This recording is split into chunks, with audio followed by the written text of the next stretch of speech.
Okay, hello and good morning again. My name is Anna Urasky. This is my name sign, the ASL letter A on the side of my chin. I am the Michigan Department of Civil Rights Legislative Liaison, and I'm excited to be with you today. Just to visually describe myself, I'm a white woman in my early 40s, wearing a black dress with a pink jacket. I've got a necklace, earrings, and brown hair with bangs. I am honored to welcome you all here to this Inclusive Employment Practices and Policy Workshop. This session, we will be discussing reasonable accommodations through a broad range of employment experiences, gaps in public policy, trends in disability-related complaints, and bringing your whole self to work, as well as intersectionality. Before we really start getting into the fantastic discussion we have planned, there's a few housekeeping things I'd like to mention. This room has ASL interpreters and captioning. Actually, every session does. If there are any communication issues during this session, please let us know. We have MDCR staff here in the room, and we can work on those issues if they arise. We have panelists, myself, and the audience all involved. So if you plan to present or answer a question, please identify yourself first. And for those of you in the front, please recognize that these tables are reserved for those with preferential seating. We also have a workshop liaison in each room. They have a microphone, and this session will be interactive. So Kevin is here and Molly is here. If you have questions, they will bring the microphones around. After this session is finished, it will be lunchtime. We will have box lunches right outside the room in that lobby area. You can eat here in this room, though. And you should have a lunch ticket that came with your name badge. So go ahead and give those at the table, and they will give you a lunch. This session will go an hour and 15 minutes, and we are thrilled to have you all here with us this morning. I am pleased to introduce our panelists. First, we have Nacsha Ealy from Michigan Rehabilitation Services. We have Alannah Buford-Kamerman, Acting Director of the Office of Legal Affairs within the Department of Civil Rights. We have Tameka, Citchen, Spruce, Disability Equity Advocates. And then the full bios for all of our presenters can be found in the Whova app or using the QR code out at the registration table in the lobby. Before we dive into this exciting discussion, I want to include a few rules today for the session. I want to make sure that the discussion stays focused on the topic, which is inclusive employment, and broad policy impacts. Our goals at the end of these sessions are to come up with about 2 to 3 different policy recommendations to promote inclusive employment. We can't address individual complaints or circumstances at this time. Any inappropriate, offensive, or disrespectful language or behavior will not be tolerated. Any violation of that will result in 1 warning and then being asked to leave. At your tables, you should already have the scenarios printed out. That's the scenario that the panelists are going to discuss today. We also have large print versions available upon request. I will go ahead and read that scenario now. All right, Imaginary Corporation is a small Michigan-based assembly company that was founded in 2022. They have 30 employees, many of whom work on an assembly line to produce car parts for the big 3. The business is doing fairly well. As a new company, they have not yet developed an employee handbook, and the company's leaders have very limited knowledge concerning civil rights. Imaginary Corp's workforce primarily consists of white, male-presenting individuals. Juanita is an African-American woman who works on the assembly line, where she is required to stand for it the entire 8-hour shift. Juanita is one of 3 African American employees and 5 female presenting employees that work for the company. 3 months into her employment, she experiences a sudden onset of severe arthritis, which makes it difficult for her to stand for long periods of time. Juanita already feels and sees herself as different than most of the staff and believes that she is faced with some cultural barriers at work. Instead of speaking to her manager about her concerns, she decides to handle things on her own. She begins bringing a portable chair that she can use to sit during her shift. Carson, who is Juanita's manager, begins to scold Juanita every time he sees her sitting, and eventually issues Juanita a write-up. At this time, Juanita decides to request a reasonable accommodation. However, Imaginary Corp denies her request as they do not believe she has a real need. Now I want to ask the audience. We're going to ask for some volunteers. Please tell us what is the first thing you noticed about the Imaginary Corporation. What could be an issue here? Looking for any volunteers from the audience. And as a reminder, yes, we have liaisons over here. Give just one moment to the microphone to find its way over. Hi, thank you. Yes, I could be wrong. I was going to think, what first came to mind was this very small organization. So they may not have to abide by the ADA.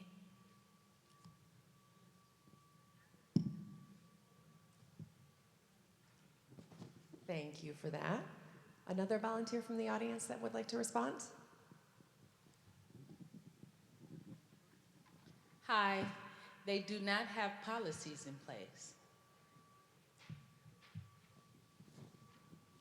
Perfect. This is Annie. Thank you. I appreciate those responses. Now I want to hand it over to our panelists. What did you guys notice? Hello, this is Nacsha Ealy.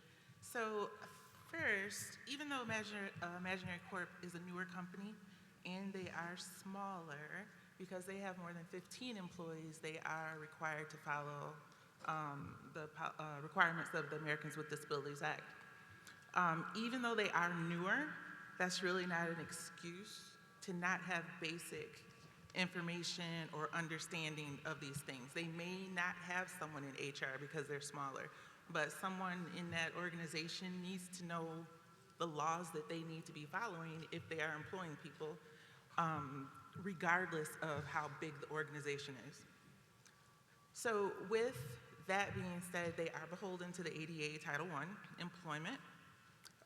They should understand what that means, what their requirements are, what their responsibilities are, what that means or what that could potentially look like if an employee needed to request a reasonable accommodation, and how they need to then move forward with that request. They should have an employee handbook. I'm just going to put a period on that one. They should have an employee handbook. The fact that they don't, to me, is ridiculous. Even though this is imaginary, but in real life, it does happen. For nothing else, then an employee should know what their benefits are, what it looks like to call off, what is the sick time policy, what does the leave policy look like. And not only that, but they could have position descriptions specific to the roles within the company, which might even outline the roles, responsibilities, what is or is not allowed, for example, on the shop floor versus someone who's in an office setting. So they have more obligation than what is stated in here. And also my other thought is, was any of this brought up during application, interview, or onboarding process that discussed if you need a reasonable accommodation, this is what you need to do? Doesn't seem like it, but it should be there. If you need a reasonable accommodation, this is the paperwork that needs to be filled out. This is who you need to speak to. So those are the things that go through my mind when I hear this scenario. Yes, exactly. This is Tameka speaking. Similar to what Nacsha said, that, unfortunately, this does happen a lot in companies, particularly, especially those who might acquire their disability after they start employment. It definitely puts them in a situation. However, I believe that the burden is on the employer to, make sure that their employees feel welcomed and continue to create like inclusive environment for them so they can succeed at their job. So similar to what Nacsha said, that, there should be, the employer should already know what to do in when a situation occurs when it comes to when employees ask for accommodation. And, and again, I think the burden should be on the employer to do this, not so much for the employee. And this is Alannah speaking. I echo what my co-panelists have said. I would also note, yes, the ADA has a requirement for 15. What's wonderful about Michigan is that for any employer, so long as you have just one employee, you are required to provide reasonable accommodations for your employees. So regardless of how large or how small any Michigan employer is, they have a duty to provide a reasonable accommodation for persons with disabilities. What I also note, and I know my co-panelist has mentioned too, not having a process, not only does that impact the ability to provide reasonable accommodations, not just quickly or efficiently, but also potentially sets up exposure for any potential disparate treatment. So by that, I mean discriminating against a person on the basis of their disability actions, right? So if any additional adverse action occurs after that, such as a discipline like we saw in the write-up, or a discharge, this particular individual, Juanita, says, hey, look, I requested an accommodation for my disability, and then this happens. This could also be seen as retaliation because she engaged in that protected activity of requesting her accommodation. So those are some of the things I'm thinking about when I see this and how it probably wasn't handled the best way in this scenario.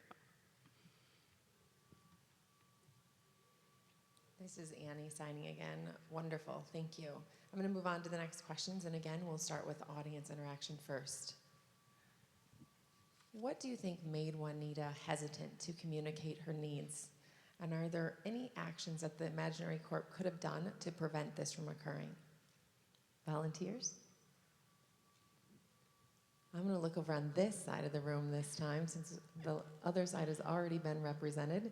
Anyone want to volunteer from over here? Don't be shy. Okay.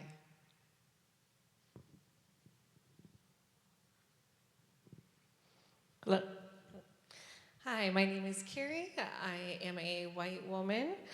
And with that, one, I think that when Juanita brought her chair in to start to provide her own accommodations, the company could have approached that with curiosity instead of scolding her and asked, what has led you to start using this seat, and could help her through that process.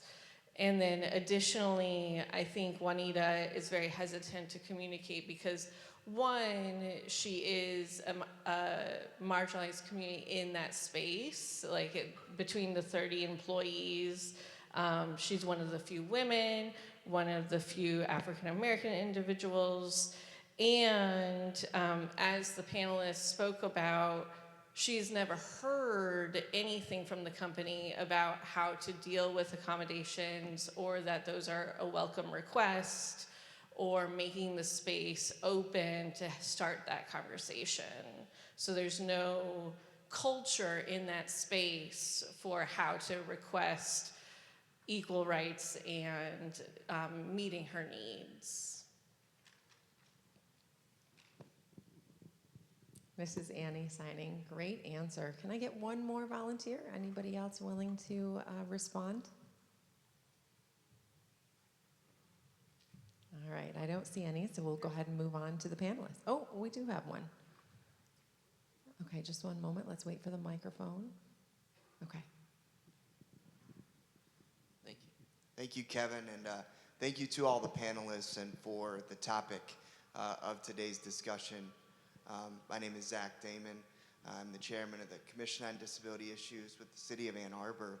And one of the things I wanted to point out in this specific case here with this company and then with this potential employee is that hopefully the company can also understand that if they're providing reasonable accommodation to this particular employee, well, that increases employee morale. She's going to feel taken care of, which then is also going to hopefully then lead to the increased performance in her particular job. See, it doesn't mention that her using the stool or bringing that chair impedes her productivity or actually impedes her job function. So there's no mention of that.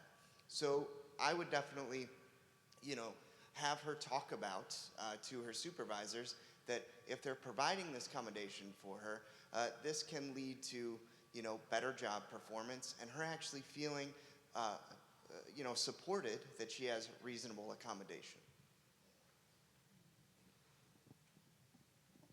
Mrs. Annie signing, great. Thank you. Thank you, Zach. Now, on to our panelists. Yeah, this is Tameka speaking again. Yeah, just listening and thinking about that scenario, I think of a couple of things. First thing I think of is that she may not understand or identify as a person with a disability. And so, that is, very believable in the sense that people may not think of arthritis just as other types of conditions like, diabetes or heart disease that could be something that, could be as a disability and is a protected class.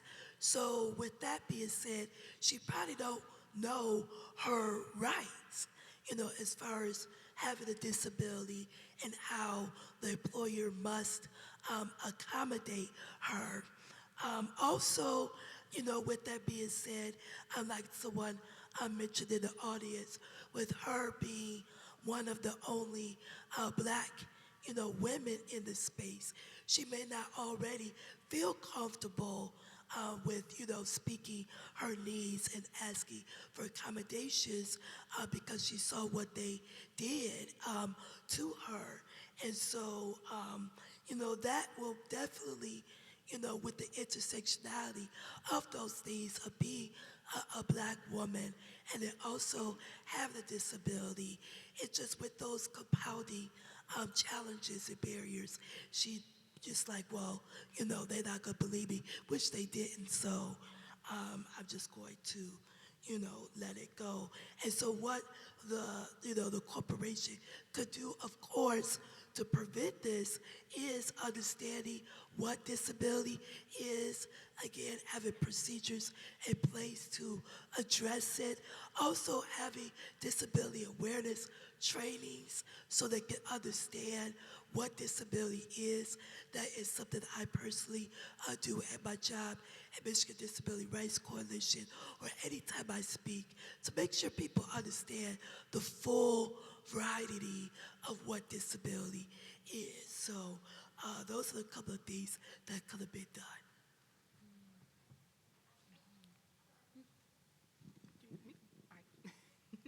I can't. This is Alannah speaking. So from my perspective at MDCR, right, I think about I think about cases in more so of an enforcement, right? We have a more reactive type of role rather than proactive, and so we probably wouldn't insert ourselves into this conversation on this particular issue.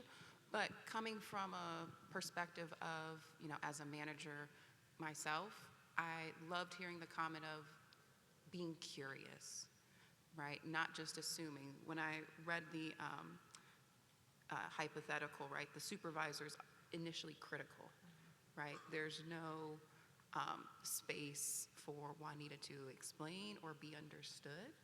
And a lot of times that prevents people from requesting the accommodation, which unfortunately I think would have an impact on, if this was brought to our department, right, that initial evaluation of would she have a failure to accommodate claim, because that's the first step.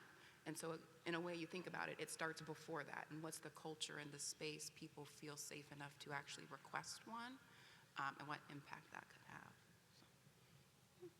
And this is Nacsha. Unlike Alannah, this is where we see a lot of people.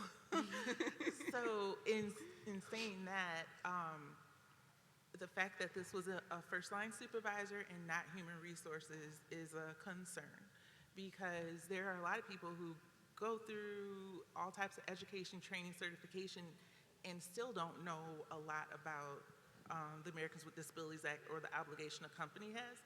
So imagine a first-line manager who may not even have that much knowledge related to human resources saying or doing something that is totally outside of the law. So to me, part of that is, even internally with any employee, what is our process if someone asks this question?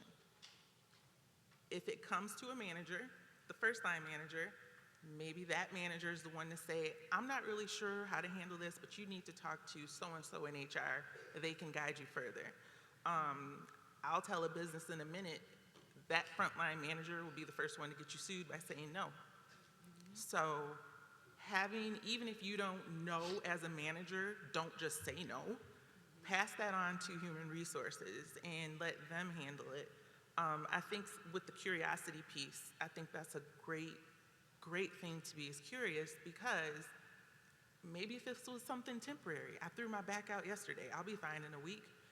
You never know what a person is dealing with. It could be a one-time thing, it could be ongoing, but to just go off of the negative or what you think and not probably really understanding what disability truly is. We have that apparent versus not apparent.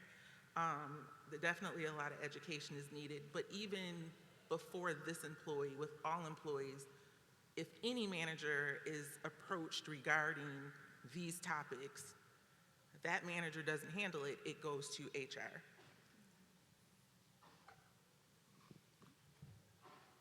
This is Annie signing.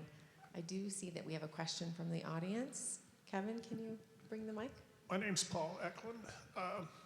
There's also another factor with the supervisor, not just the training on how to be able to sort of ask questions and not scold to get to the root of what's going on, but also on the factor of confidentiality of what's going on with the employee, and to be able to sort of deal with the consequences of giving that employee an accommodation like a stool or a chair, when the other employees are going to be asking, how does she rate?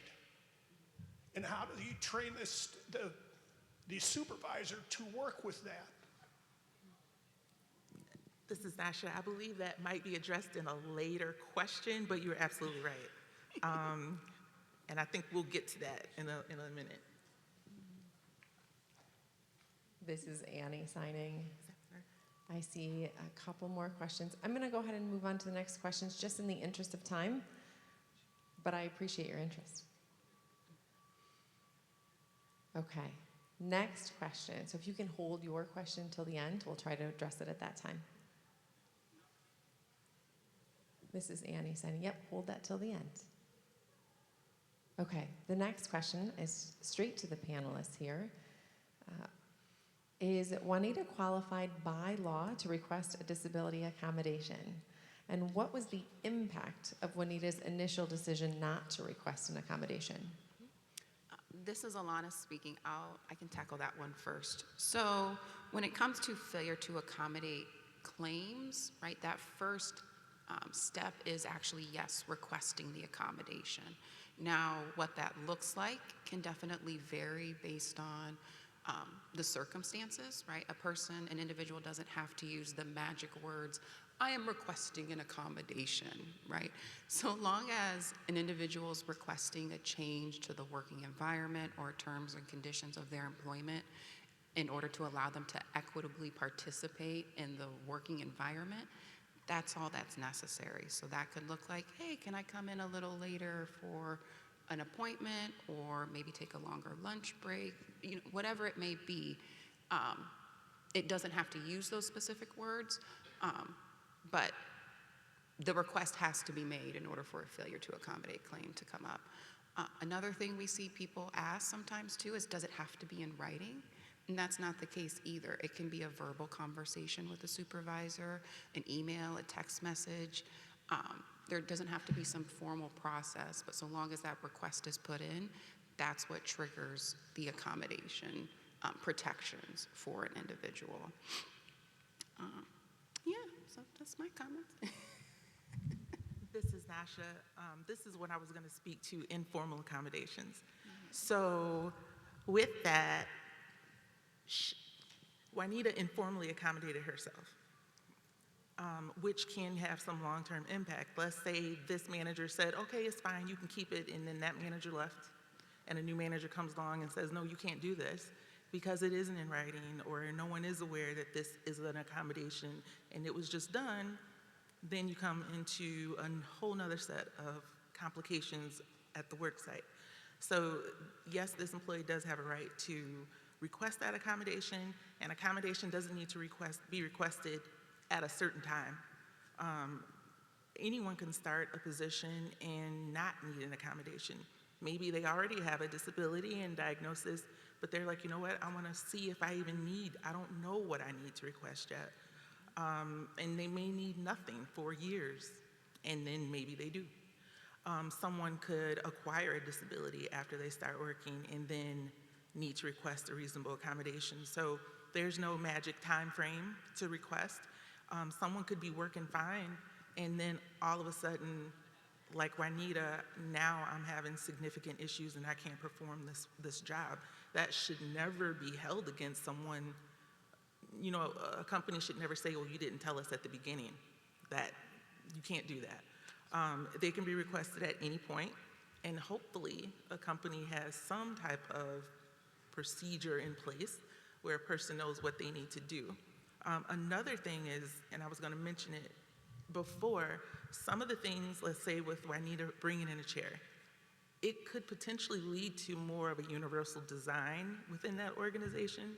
Maybe it's not a chair, but it's a stool at every section. So if someone needed to have a place to sit as they were working or on breaks, that was right there. Now it is available to everyone.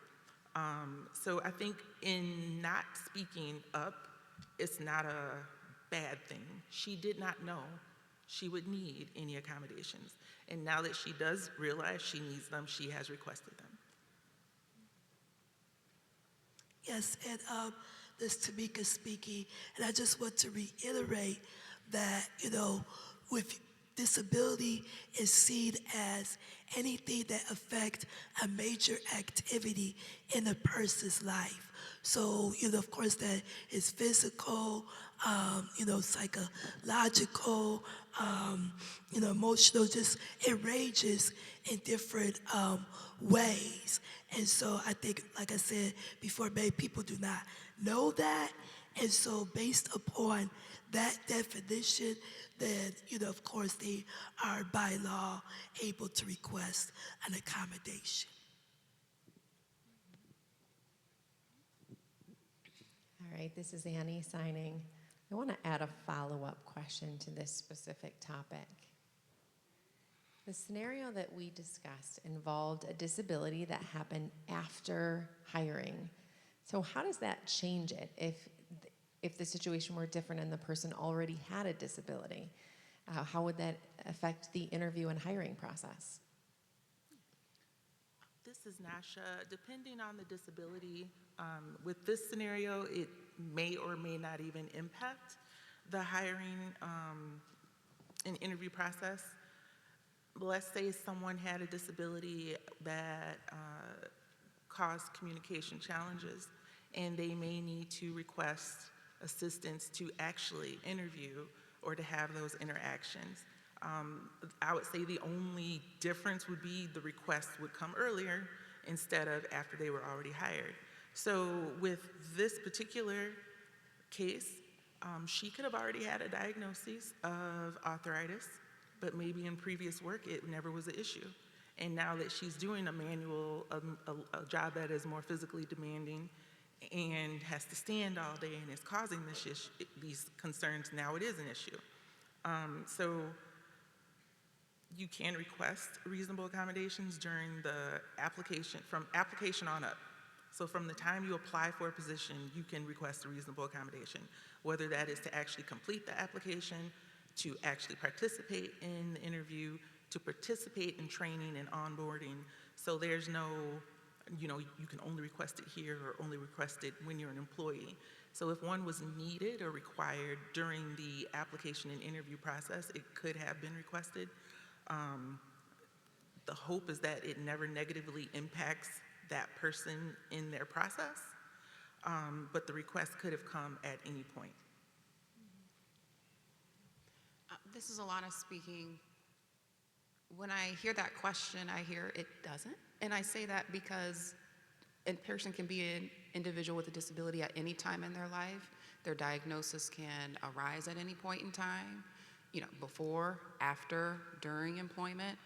And so the fact that she potentially didn't have this diagnosis beforehand doesn't impact her ability, or not her ability, impact her right to request an accommodation at any time at all. It's always there within the law, and so she has it, beginning, middle, end of employment.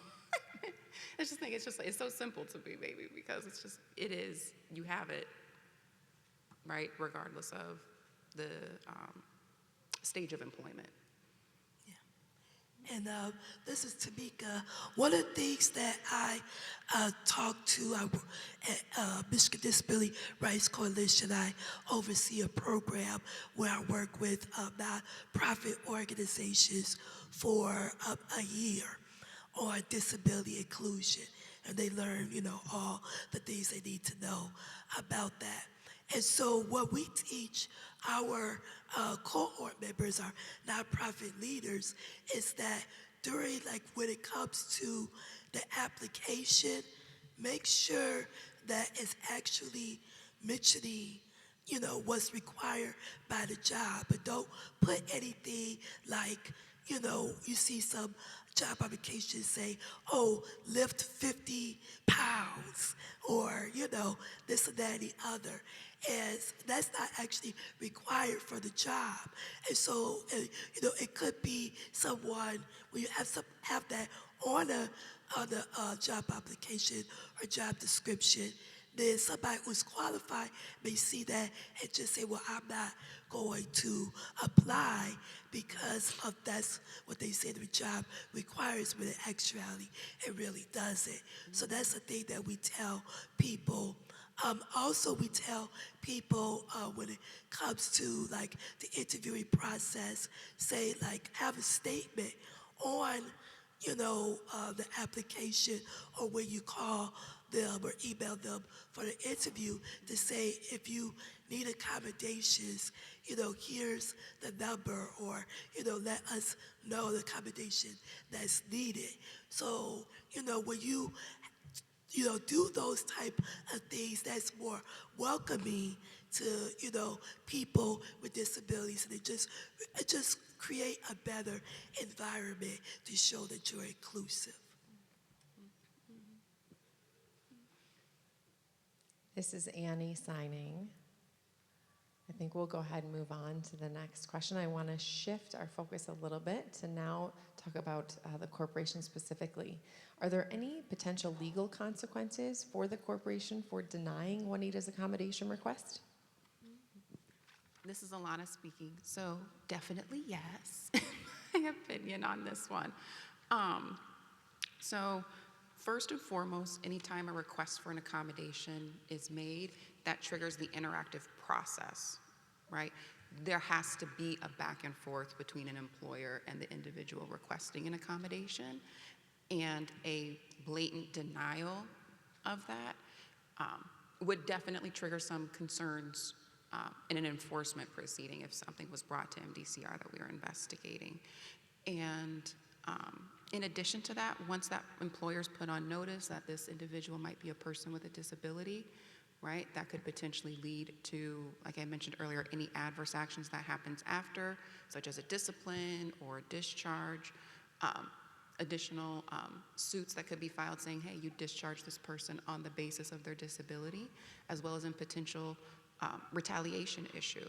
This person came forth, exercised their right under the applicable disability statutes to request an accommodation, and in response to them engaging in exercising that right under the law, they took an adverse action against that person, right? Retaliated against them for doing so, potentially. So those are the types of issues we might spot.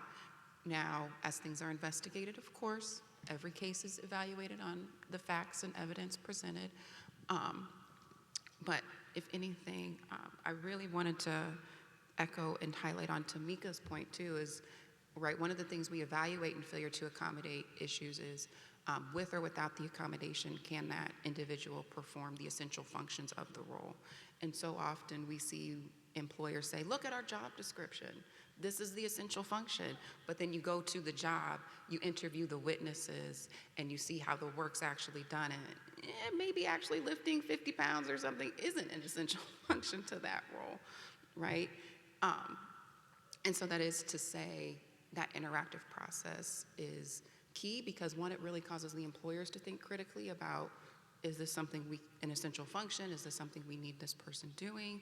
And just blatantly not doing so poses more risk to you as an employer than not, because you're not doing that, figuring out what's reasonable between the employee, the individual, and that employer.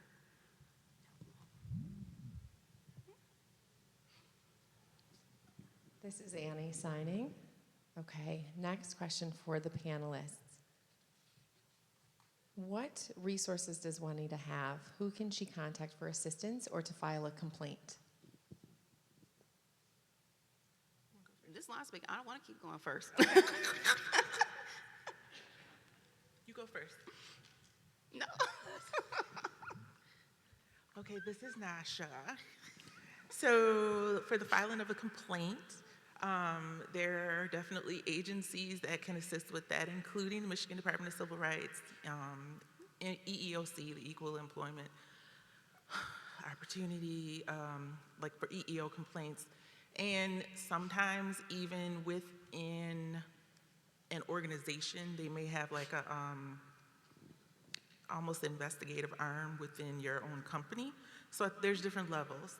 As far as resources and community, Michigan Rehabilitation Services can be a resource for the employee and for the business. So if an employee is experiencing difficulties at work, they can always reach out to a local office and try to work with a counselor to help maintain the work that they're currently in. There's a lot more that goes into that. So that's just like the high level. Then there's the business side. So on the business side, I work on the business side. We can work directly with those businesses as they are navigating really anything related to disability employment, whether that is coming out and helping them update their position descriptions because they're from 18 years ago and people don't even do those things anymore. So we do a job analysis and actually watch people work and help recreate those accurate position descriptions. If there's an employee that needs a reasonable accommodation but they don't know what that looks like, we can do a work site evaluation and come out, watch that employee specifically work, and work with them based on their very specific limitations, create reasonable accommodations that can assist them to maintain their work. We can work with the businesses as far as education, consultation, and training related to the ADA and other laws related to disability, be it just HR or an entire organization. We can also help with accessibility by doing ADAGs, or which are the ADA architectural guideline evaluations. So a business knows that they are accessible not only to their employees but to their customers, and talk them through that process. Another thing is we do prevention services, whether that is working with and supporting that company as they are trying to maintain their employees or possibly reduce injury. One of our occupational therapists is at our table in the hallway, and they helped the company develop a stretching video for a manufacturing company that they have now incorporated into their day-to-day operations every morning. When a shift starts, and at the end of the shift, all employees, a little screen comes up and they do this stretching video, which has reduced their insurance premiums and like timeout and workman's comp claims. So there are a lot of different things that can be done, but from my perspective and the work I do, that's pretty much it. This is Tameka speaking.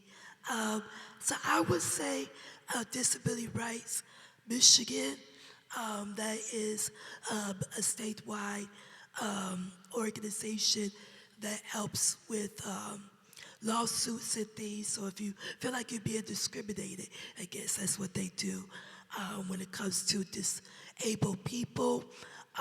Also, MRS is great. You know, I've worked with them as well, and my family members too, so that's another great resource.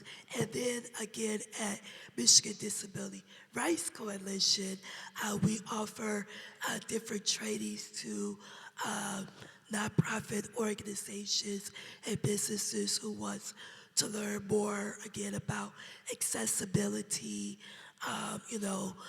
disability inclusion. Another thing that we often talk about in our trainings is disability justice.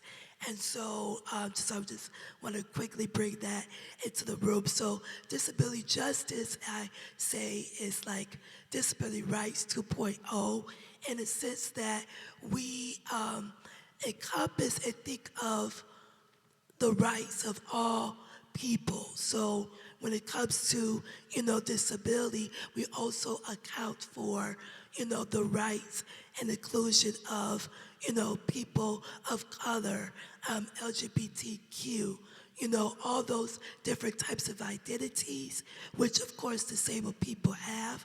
So, we're talking about inclusion of all those communities.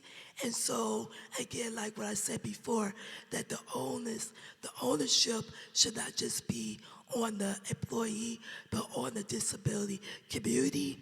On the business and the employer, but they're also thinking about how can we create beyond compliance. How can we create a work environment that celebrates all people and employees?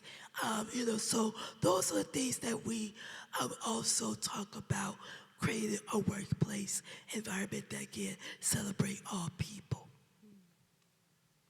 And this is Alannah speaking. And of course, you can come to MDCR. But to that, right, as mentioned earlier by Director Johnson, right, MDCR is a law enforcement agency. So in our capacity, we operate as not on behalf of any one individual or trying to defend any one business. We evaluate issues on behalf of the public in terms of the public interest. So once complaints are received and intake and processed, that's when MDCR initiates its investigation. And so we do the hard work of, the rubber to the road of gathering the documents, interviewing the witnesses, and making that full evaluation to evaluate if discrimination did occur. And of course, although yes, our focus here is disability today, right? That's any protected basis and looking at that intersectionality as well, if that arises. And what's one of the things I love about our process is that, right, we're always trying to promote compliance rather than being reactive. So we also have our community engagement division as well, or community education and engagement as well. But if we're going down that enforcement process, we're also very creative in trying to resolve those matters as well, right? Not just looking at trainings could potentially be applied, but what changes can be made to the workspaces or can employers put in place in order to do better moving forward. But if they don't want to, then we're going to take them to the hearing, right? And prosecute those violations. So Yeah, and then as I think as mentioned earlier too, EEOC, MDCR does have a work share agreement with EEOC, so if something happens and an employer is subject to both those federal laws as well as our state laws, we step in the shoes and investigate on behalf of EEOC.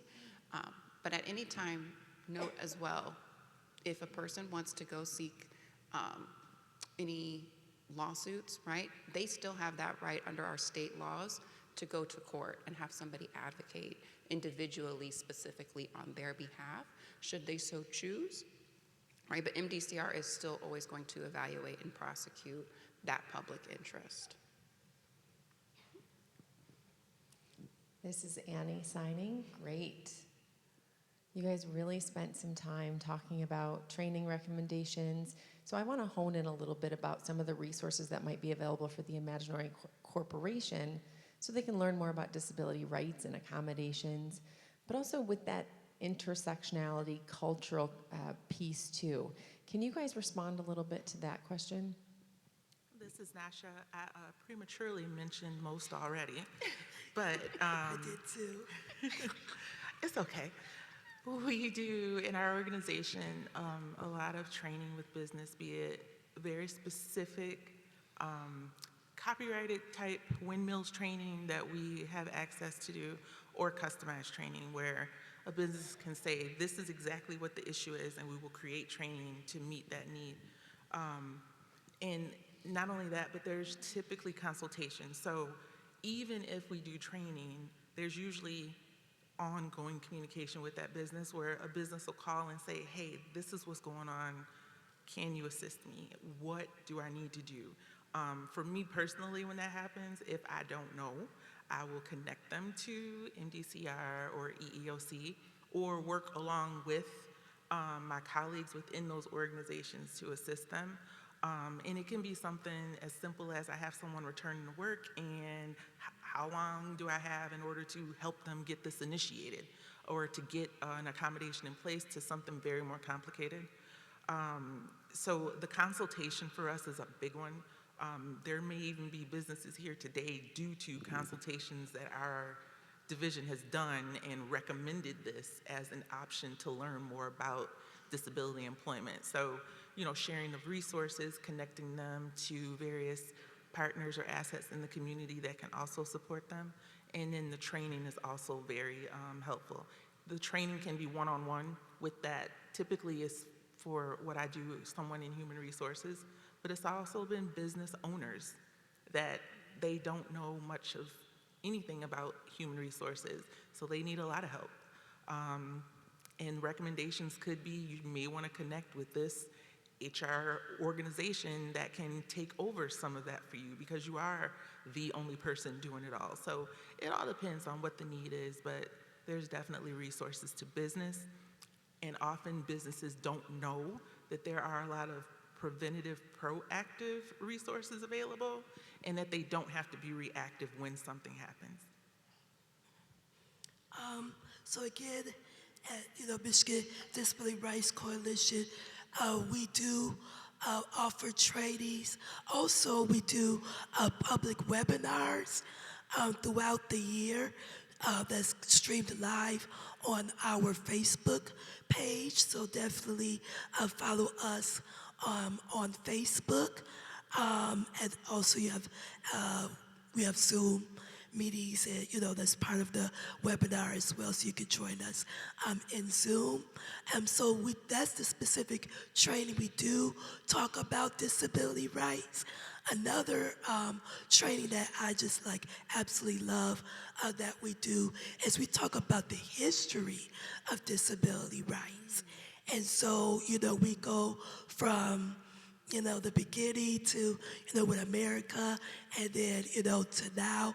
And then we also integrate intersectionality into that. So we talk about the connections between Black history and disability history.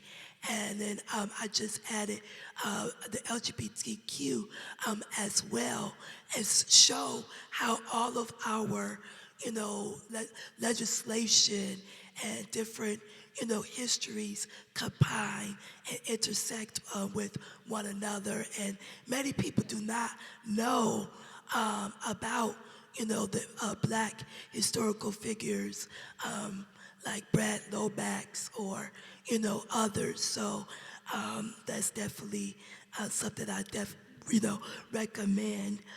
Also at MDRC, we offer assistive technology. And so, if an employer can come to us or an employee, and then we loan out assistive technology devices as well. And we have information on our table about that. So, yes. This is Alannah speaking. At MDCR, we have a variety of trainings, right? We do virtual forums fairly frequently. We have trainers on staff who are willing to go meet businesses in person if they request trainings. Additionally, I know several staff members have gone through some specialized training when it comes to disability-related topics through the ADA network. So there's really an abundance of resources. You just contact our department, and we would work with business owners to figure out what's best for their particular business needs. Because trainings are very critical, but also need to be very effective. So we like to evaluate, is it a manager's training? Is this for all of your staff? Or how big is your business? How small is it, right? And specialize and customize to work with that employer as to meet their needs.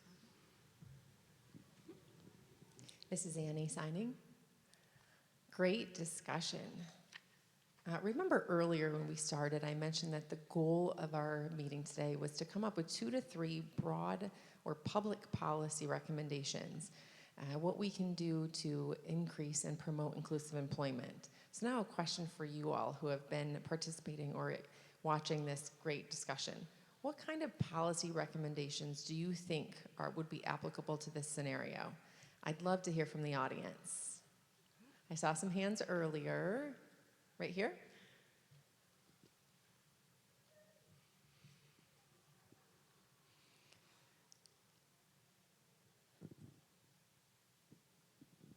My name is Pamela Wilson, and I have a lot of experience through my own job.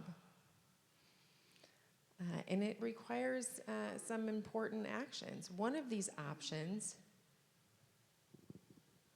is having a union, a manager, acknowledge of the ADA, and proof from a doctor that this is a valid disability. They need to request that proof from their doctor, get a physical, make sure you have that information that you can supply to HR. And by law, if you prove that, they have to accept it, and you can get that accommodation. So having that policy in place for an employment would be great. I also want people to know that there are rules and policies and laws already in place for the for places of employment, excuse me. We've got the ADA, the Persons with Disabilities Law. It can be a hearing person with disability, it can be a deaf person, it can be a visible or an invisible disability. I'm retired now after 30 years, but I've had a lot of experience in this realm. I've learned a lot of lessons that would apply here. So providing those accommodations like interpreters, solving those problems together throughout that process so that you're able to continue working. This is Annie signing. I see another person with her hand up. Lawson?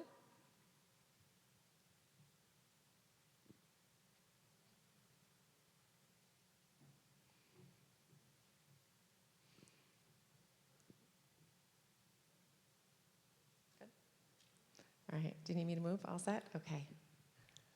Hi, everyone. My name is Lawson McNally, and I've been watching this discussion. I know there's been a lot of workshops for businesses and employers, and it's been really great, but it seems like deaf people are always going to their job. They work at these smaller companies or bigger companies. They apply to work, and that what happens is an interpreter doesn't get called. They want the job, they fill out the application, it says like, where did you graduate? And they put down a deaf university, and the company immediately knows, oh, we're full. And they say, we're not hiring anymore. But the job was just open and available. We see that as deaf people all the time. And it's due to the need for an interpreter. And maybe you get hired. You go in, you start the job, and now there's a meeting, right? You didn't maybe know that there was going to be a meeting, but chatter was happening. A meeting happens. A supervisor comes up, taps you on the shoulder, and says, hey, you missed the meeting. But we didn't even know what the meeting was, what was happening. They didn't call it officially. So I asked in writing what happens. Maybe I get a few details, a few words, maybe a few signs, but it might have been a 30-minute meeting, and I get a couple of words as a summary. There's so much information that's missed. And my point is that when we talk about interpreters and when we talk about enforcement, where is it? Thank you. This is Annie signing. We have another question here in the back. Yeah, I have two. My name's Amanda. I am a white lady wearing a black and white dress. I have two things. I think a lot of employers do not think about the unpaid labor that it takes for a disabled person to go into an organization and even apply for accommodations. And part of that is because often there is one person, maybe, hopefully, that knows how to handle accommodations in an organization, even though there are a wide variety of people that are dealing with hiring and interviewing and all of that. I've been in situations where I go to turn in my employee paperwork and I ask, how do I apply for an accommodation? And the person that I asked has no idea even that person exists or anything. And so I think having an expectation that anyone who is handling any type of employment, whether it's even just collecting paperwork, they should know how to answer that question. And they should know who to go to. And so there's that. But I also think that employers should be more thoughtful about the way that they are interviewing. I mean, at the earlier session, we had someone talking about neurodivergence. People getting hired on, and often, even in job interviews, the questions, for me as someone who's neurodivergent, it feels like something's missing. It feels like I don't have enough time to actually explain how well I would, perform at a certain job, because there's a lot of expectation of that I'm supposed to fill things in, but I'm not being asked it specifically. And so I really, hope that people will be a little bit more thoughtful that when they are doing a job interview, that they are asking job-specific questions instead of it just being a personality contest, because that's often what job interviews feel like. We have a question. This is Annie. Yep. Kevin is walking over to bring you the microphone. He sees your hand. My name is John.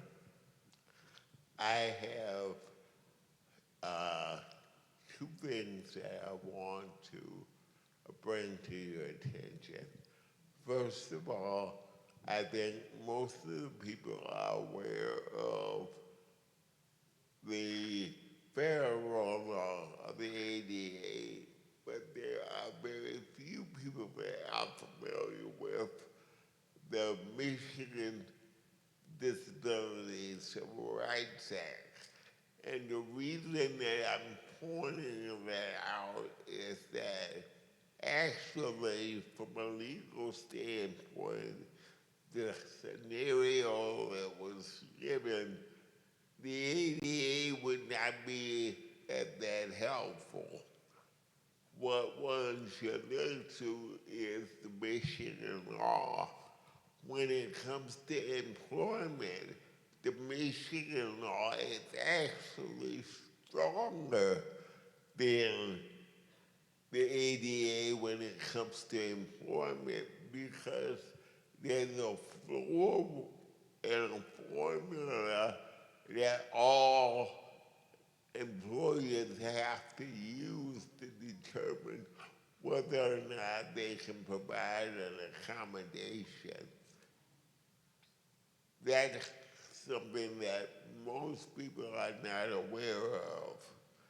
And secondly, there needs to be a lot of training on the issue of disability, both to employers particularly, and secondly, to people with disabilities. Employers are not aware of what they're supposed to do from a legal standpoint, and many people with disabilities are very limited in terms of what they or how they should go about asking for things that they need when they're being employed.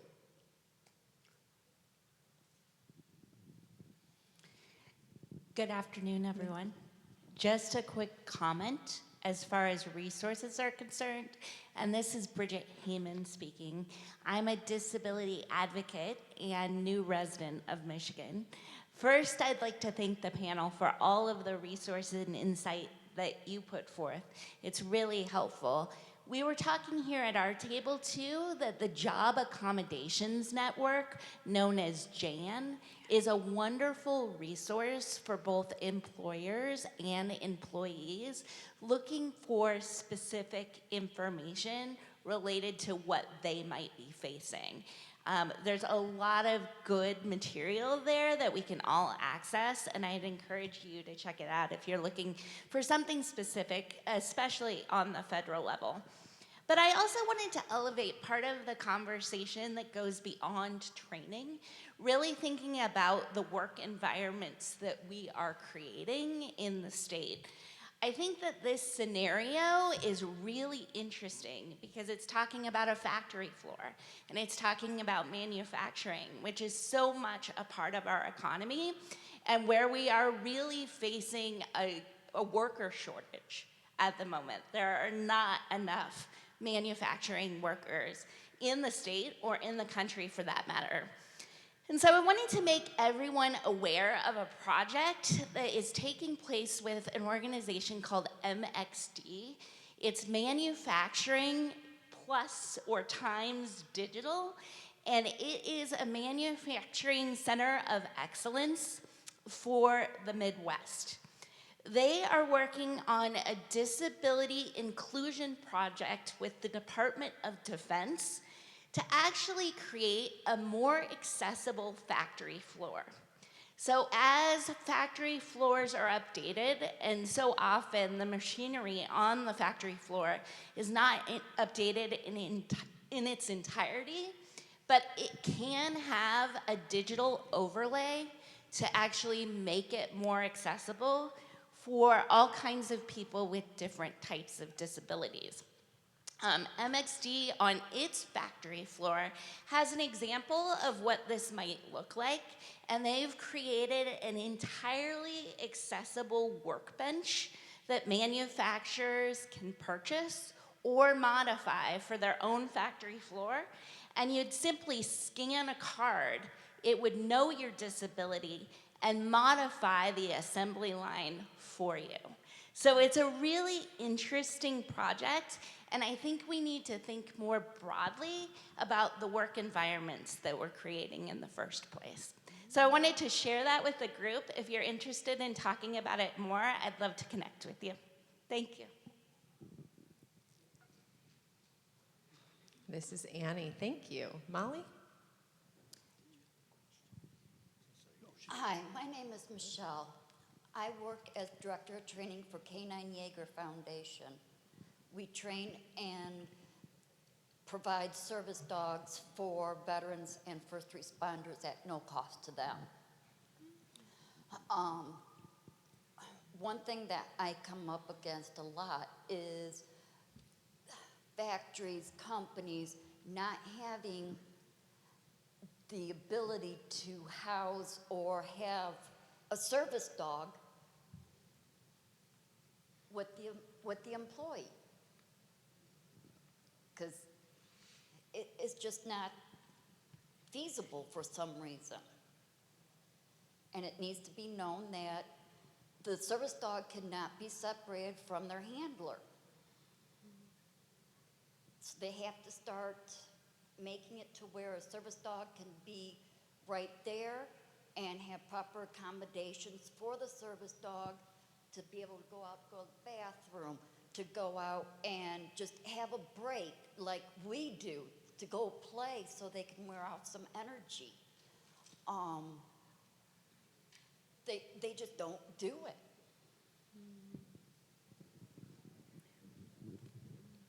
This is Annie signing. One last response over here. Hi, I'm Adele Anderson, and I wonder if we can tie state funding that go to workshops or sessions, seminars, to including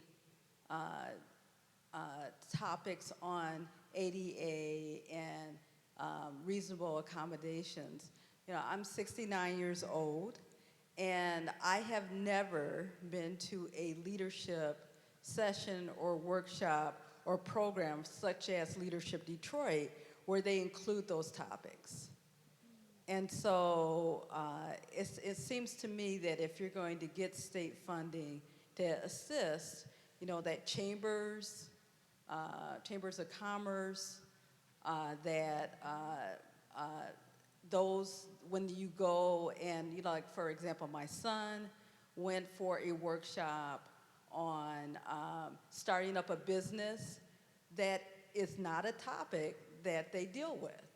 And that was a 4-month-long session where that topic is never mentioned. So again, tying state funding to a requirement that is included, you know, might be a policy that we want to pursue. This is Annie signing. Thank you all for participating. Really appreciate your comments. I'd like to ask the panel if you have any last comments. This is Alannah speaking. I don't know why my panelists always look at me first. So public policy recommendations. One of the things I love about working at MDCR is that there is a very intentional culture about having a person first language when we speak about disability. And one of the things about the law is that language is key. The text of the actual statute, the law itself is key. And I love enforcing the law, and I would love for the law itself in particular. There's a section about accommodations in the employer context. Because I'm a nerd like that, I'll give you guys the actual site. It's called MCL, Michigan Compiled Laws 37.1210. And that's a section of the Persons with Disabilities Civil Rights Act. And as much as I love this law, it's my least favorite part of it in that when it focuses on providing accommodations, it puts the cost of the accommodation first. There's all this language about if you have this many employees, then if an accommodation costs this much, then you don't have to provide it. And it's the one major part of the statute that makes me just a little sad because it doesn't put the person first. It puts the money first. And so if I have any public policy recommendation when it comes to accommodation laws in particular, put the person first. And what you will find is that it will work out better, I think, for employers, as mentioned before, right? Increasing morale, increasing loyalty. And it's not bad for business, right? To be known as a great employer at places people want to work. So public policy recommendation, go vote, get your legislatures to update the law in a way that puts, when it comes to accommodations, people first. Right, we're fortunate right now we have some case law and opinions that allow us to interpret and apply the law that way. But as we've seen in recent times, right, courts, the judges change, the law can be interpreted differently and impact what those protections are. So the best way to solidify them is to codify them, put that text in the statute.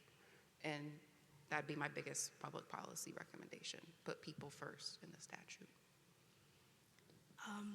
So this Tameka speaking, I love that what you said, Alannah, people first. So I definitely, co-sign to that. And then also, I liked what another person, audience member said about, more disability rights and awareness trainings. That should be mandated by, that you have to, in order to get a certificate or certification or whatever the case may be, that you have to go through disability awareness training. Also, I know in this climate, and when we were talking about, the planning this discussion, it's like, I don't know if you want me to say this, but I will go ahead and say it. So the DEIA, I know that, we in a climate where that's been controversial, but I am a strong advocate for that because it's about creating inclusive environments for people of variety types of, identities. And so, I'm a strong advocate for that. So, and I know, again, we're in a situation, an environment where that has been dismantled, which I highly recommend to continue to fight against that.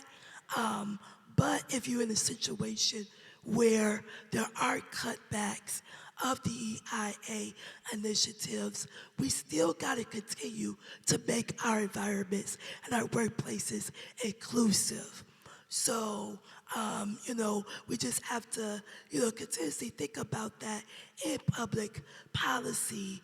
How can we continue to fight for more inclusion practices and policies in addition to more disability awareness trainings? This is Nacsha. Just really quickly, there's, from my perspective in the work that I do, there's a lot of individuals in the middle management realm who don't know what they're doing. And I just feel like they are not necessarily held accountable when they are intimidating, threatening, and retaliating against employees with disabilities. Not that it may or may not come into a public policy situation, but I think it needs to be easier for an employee to, number one, have those conversations, file those complaints, and potentially get some resolution. It's not always personality. It's not that someone doesn't like someone's. There are true incidents of true retaliation, and you have good employees with disabilities that have to leave a job instead of addressing the actual management and holding them accountable for their role in that situation. This is Annie signing. We could continue to discuss this topic all day, but unfortunately our time has ended. Please join me in thanking our panelists. But also I want to thank you all for your participation as well. We've had staff taking notes. They will be coming up with 2 or 3 public policy recommendations. We will discuss those with the Michigan Civil Rights Commission, the department staff, and our partners to continue to drive change here in Michigan. We're gonna have a 15-minute break now before lunch. Box lunches are available out in the lobby, and the lunch plenary session will start promptly at 1:15. Feel free to check out the booths and mingle in the lobby there. We have a sensory room if anyone needs it as well. Thank you so much for joining us today.